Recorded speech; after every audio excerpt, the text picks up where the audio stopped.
mais um devocional Palavra que Transforme. A vida nem sempre é justa, mas o Senhor, Ele é justo. E se Ele entende que a sua situação requer justiça, Ele entrará com as providências. As providências não são da forma como queremos, da forma como imaginamos, mas da forma como Deus fará. Por isso é importante que nós cheguemos na presença do Senhor, requerendo a justiça, de forma honrosa, de forma respeitosa. Quando nós murmuramos diante de Deus, reclamamos diante do Pai da situação da qual estamos vivendo, a murmuração, ela nos tira do propósito, nos tira do caminho, daquilo que o Senhor realmente quer para nós. Então, se você está se sentindo injustiçada e essa injustiça realmente não foi provocada pela sua raiva, pela sua ira, não foi provocada pela sua falta de sabedoria para com esta situação, então o Senhor pede para que você comece a lutar, mas sem reclamar e sem murmurar. Um exemplo bastante comum entre as pessoas é quanto à remuneração. Muitas pessoas reclamam do salário que ganha, reclamam, murmuram, maldiçoam até mesmo o patrão, até mesmo a empresa que trabalha, porque acha totalmente injusto o salário que recebe. Pode até ser um salário que não condiz com aquilo que você entrega à empresa, por exemplo. Mas o Senhor diz que nós devemos fazer tudo para Ele, sem reconhecimento próprio. Mas se você considera que você poderia ganhar mais, que o seu salário poderia ser maior, não murmure, não reclame, não amaldiçoe a empresa pela qual você trabalha, mas glorifique o nome do Senhor por Ele ter aberto essa porta de emprego. E fale ao Pai: Senhor, eu gostaria de ganhar mais. Eu até considero injusto o que eu recebo pelo que eu faço. Mas esse trabalho, essa porta de trabalho, ela pertence a Ti, ela é Tua. Então, Senhor, faça dela o que o Senhor entende que é correto. E se eu encontrar graça diante de Ti, aumente o meu salário. Então, é uma oração respeitosa, é uma oração honrosa, é uma oração reconhecendo que Deus está no controle da sua vida. E o Senhor, então, Ele vai te dar toda a direção. As 5 filhas de Zelofeade, no capítulo 27 do livro de Números, ela diz que elas se colocaram, elas se puseram diante de Moisés, que era o homem do qual era líder daquele povo que dividiria as terras. E essas mulheres estavam requerendo as terras de seu pai já falecido. E elas não vão até qualquer outra pessoa para reclamar que elas não tinham terras, mas elas vão até o homem que dividiria. Ela vai até o líder e neste líder elas colocam a situação da qual elas estavam vivendo. Elas não reclamaram, murmuraram, amaldiçoaram a Moisés. Elas simplesmente colocaram a situação diante dele. Então nós precisamos colocar a situação diante de Deus e Deus vai te direcionar com quem você tem que falar, como você tem que falar, quando você tem que falar. Ou o Senhor pode simplesmente falar: não faça nada porque eu farei por você. O Senhor diz na palavra dele que enquanto dormimos, Ele nos abençoa. Ele nos alcança com a bênção.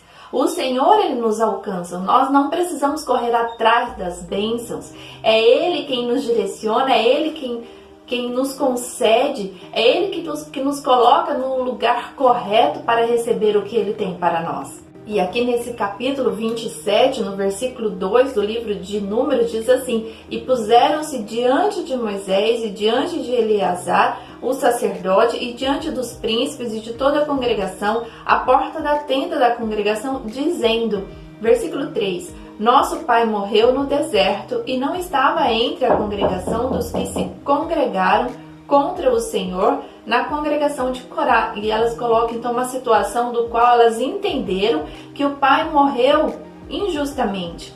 Mas elas não falaram: vocês são culpados da morte de nosso pai, nós estamos aflitas, elas não reclamaram, elas simplesmente relataram o que aconteceu.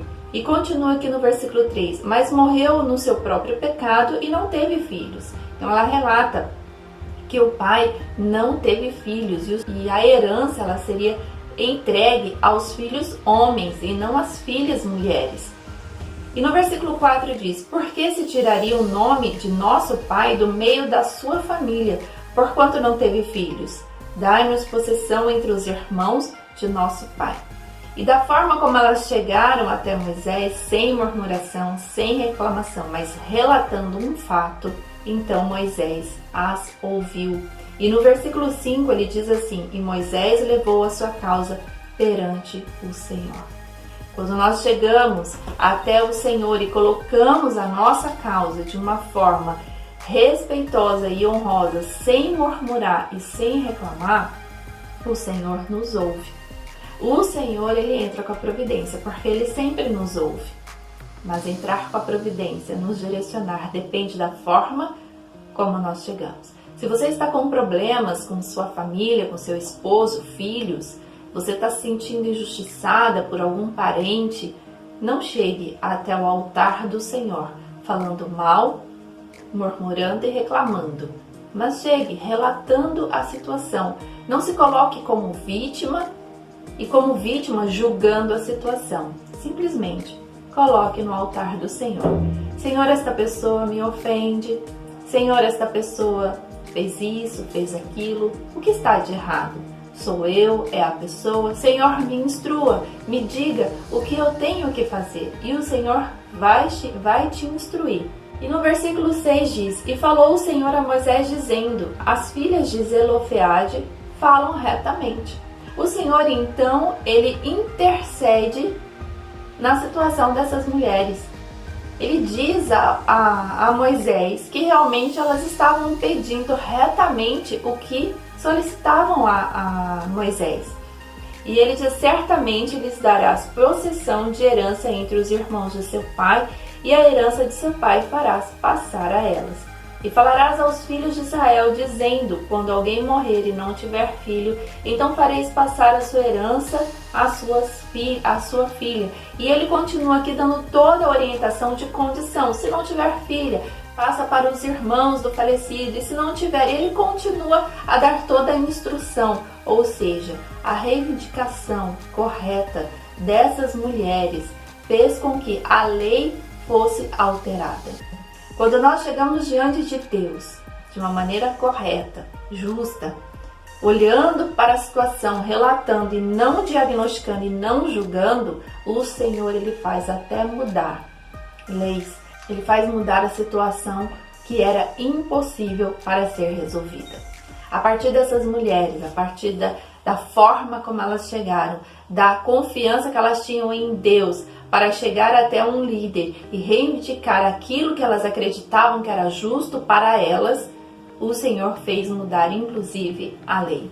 A forma como você chega diante de Deus para reivindicar, para lutar contra uma injustiça, faz de você uma agente de mudança, de transformação para as próximas pessoas que passarão pela mesma situação que você passa.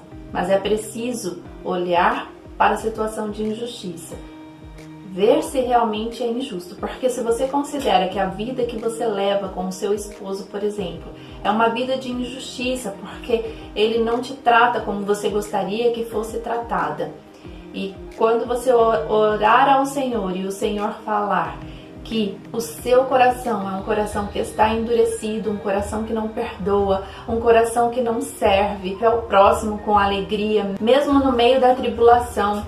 Se o Senhor te fizer reconhecer tudo isso em seu coração e disser a você que você precisa passar pelo processo de transformação, essa é a tua luta contra a injustiça.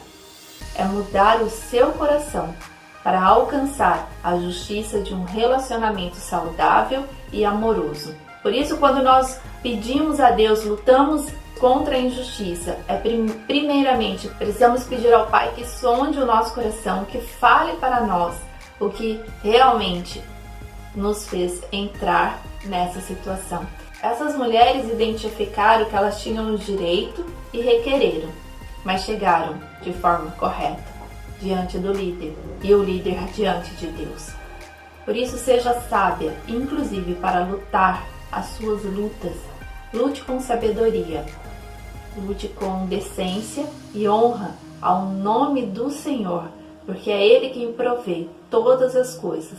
É Ele quem disse que no mundo teríamos aflições, mas que Ele venceu o mundo. Por isso você não é a única que vive nesta aflição. Muitas outras. Por isso aprenda com ela. Aprenda nesta aflição. Aprenda a confiar em Deus e a esperar dele a justiça. Porque Deus, ele não é injusto. Deus, ele reconhece a obra que tem na sua vida. E no livro de Hebreus, no capítulo 6, para finalizar essa nossa reflexão desses 2 dias a respeito dessas 5 irmãs, diz assim no livro de Hebreus, capítulo 6, no versículo 10: Porque Deus não é injusto para se esquecer da vossa obra e do trabalho de amor que para com o seu nome mostrastes enquanto servistes aos santos e ainda servis. O Senhor, ele não é injusto e ele conhece a obra que tem para a sua vida. E é um trabalho de amor. O Senhor é amor e no amor ele trabalhará por você. Por isso descanse nele. Ouça as instruções que ele tem para você. Deus te abençoe. Em nome de Jesus. Amém.